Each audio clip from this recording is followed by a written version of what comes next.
rocking with it.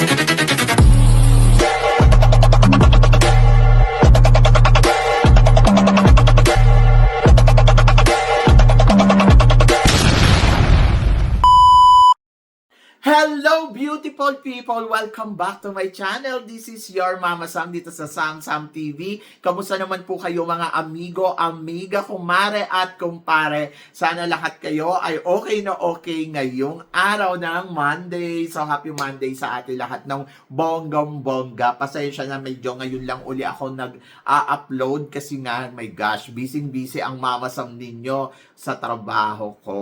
Yon. And then doon naman sa mga nagtatanong, bakit si Mama Sam hindi makauwi para sa wala kang pambili ng ticket, mahal. So sabi nga ng kausap ko yesterday, sabing ganon, hindi daw worth it na gumastos ng 30,000 baht para sa ticket ng Miss Universe Philippines, and after all, magsasayang ka. So magkano yung 30,000 baht? Oo, 30,000 baht two-way, wala pa dun yung hotel ha. Oo, ano pa lang yun?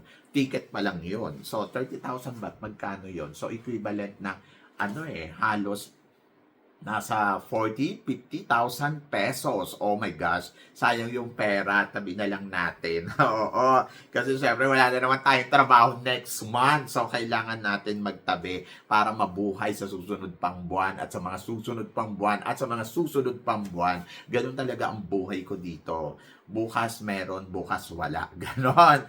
So yan, kaya laban lang. Pero syempre hindi naman tayo nahuhuli sa eksena dahil syempre kahit wala naman tayo doon, nandiyan naman yung mga kaibigan natin ng mga vloggers na tumututok din dyan. Pwede nyo naman panoorin at kumuha ng update. And then, kung may tiwala kayo sa mga sinasabi ko, syempre alam na ninyo yan, di ba? Na kayang-kaya natin yan, bigyan ng bonggang-bonggang analysis. O, di ba? So, yun lang yun. So, ako naman kapag may pagkakataon naman talaga, so I will try. Maybe next time. Ganon. And then, of course, yung mga kaibigan naman natin na nasa Middle East. Ayun. So, kamusta kayong lahat? Sana lahat kayo ay okay at lagi kayong pinagdadasal. Yung inyong safety, di ba? Medyo mahirap ang sitwasyon, pero laban lang. At higit sa lahat, syempre, magtiwala. Kay God. Walang imposible, guys. Sa totoo lang ako na nagsasabi sa inyo, basta si God ang nilapitan ninyo, walang duda yan. Ganon! Kaya naman ngayong araw na to, pag-usapan natin, syempre, ito, walang dudang performance. Dahil syempre, dalawang binibini. Ang official candidates ngayong taon na to, dito sa Binibining Pilipinas, na kilalang kilala natin. Ito nga si Gwendolyn Soriano at saka syempre si Jarina Sandhu. Yes, ano daw ba ang masasabi ko ngayon ay official candidates na sila from universe to international rather, diba? To binibini rather.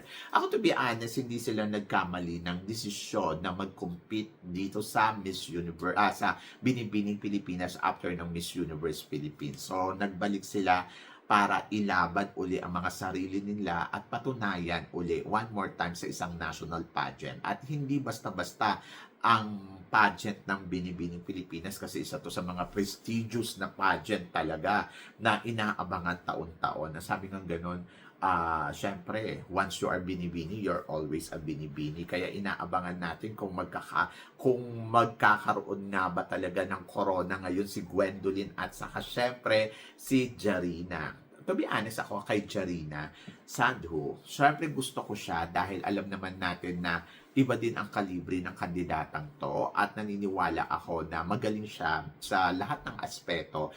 Napatunayan niya yan nung lumabas siya sa Miss Universe Philippines. Talagang idinala niya talaga yung sarili niya hanggang sa dulo ng competition. So mahihiyahan tulad ko siya parang kay Angelica Lopez during that time na lumalaban si Angelica sa Miss Universe Philippines at nagpunta dito sa Binibining Pilipinas at nag-title. So parang possible na another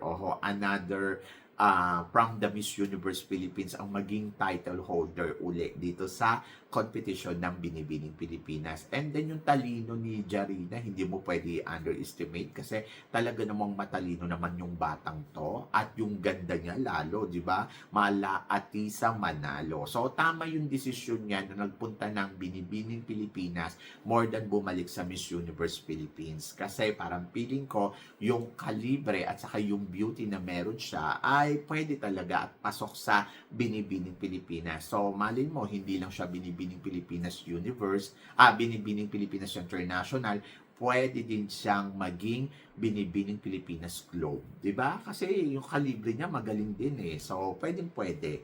At looking forward ako kung ano nga ba ang eksena, pasabog na gagawin ni Jarina dito sa kompetisyon ng ng Binibining Pilipinas ngayong taon na to.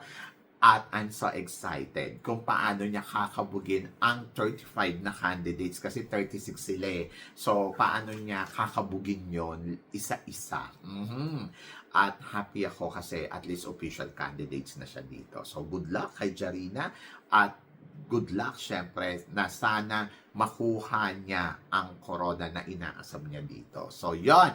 And then, pangalawa, Gwendolyn Soriano. Na-surprise ako, sa totoo lang. Ikinagulat ko na parang katulad din ni Jarina na parang, pero ito talaga mas surprising. Kasi sa totoo lang, hindi ko iniisip na magbabalik kagad siya dito sa mundo ng pageantry. May mga sinasabi na magbabalik pa siya, makikita pa natin siya. Pero ngayon na nandito siya sa Binibining Pilipinas, laki ng sorpresa sa akin na parang, talaga? So, yon. So, sobrang natuwa ako. Natuwa ako ng bonggang-bongga kasi syempre, di ba, hindi mo inaasahan na magdidesisyon siya na mag-join uli one more time sa isang national pageant after niyang may stress daw doon sa Miss Universe Philippines during that time na lumalaban siya, di ba?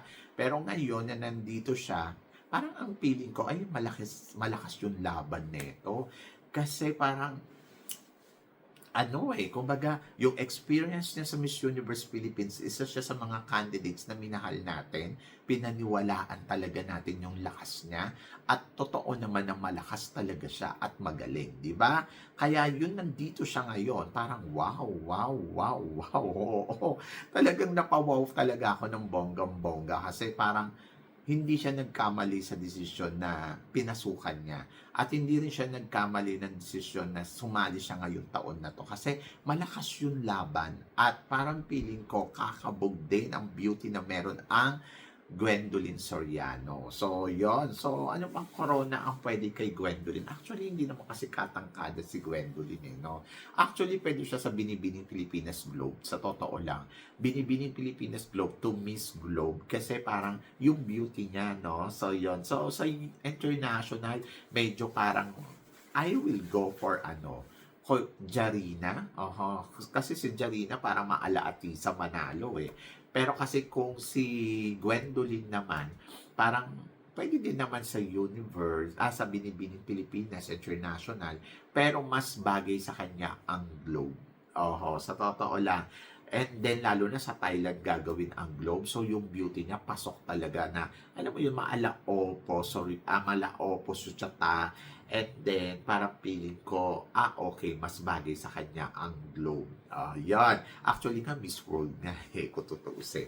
Pero, ayun, since nandito na siya sa Binibining Pilipinas, so tingnan natin kung ano ang ipapakita ni Gwendolyn Soriano, pambato ng Baguio, at kung ano ang makikita pa natin sa kanya sa mga susunod na araw, di ba? So, ngayon, isa na siyang official candidates, and good luck.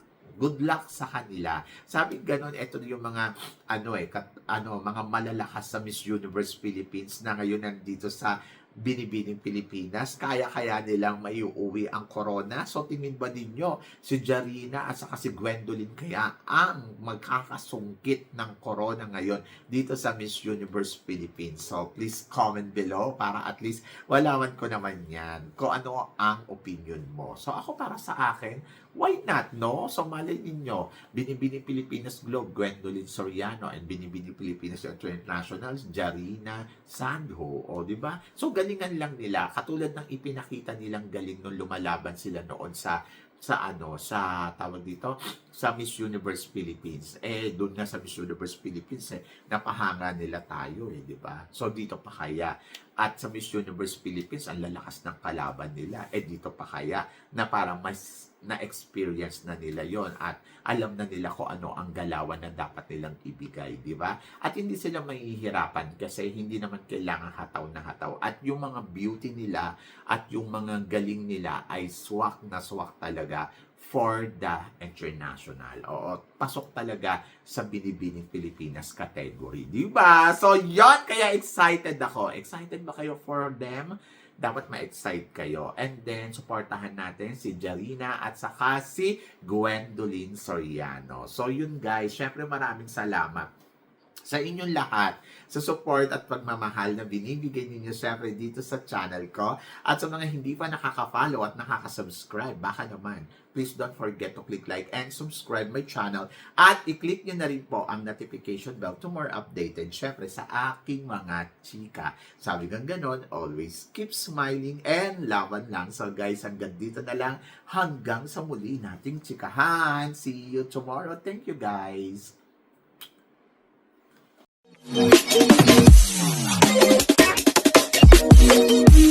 you.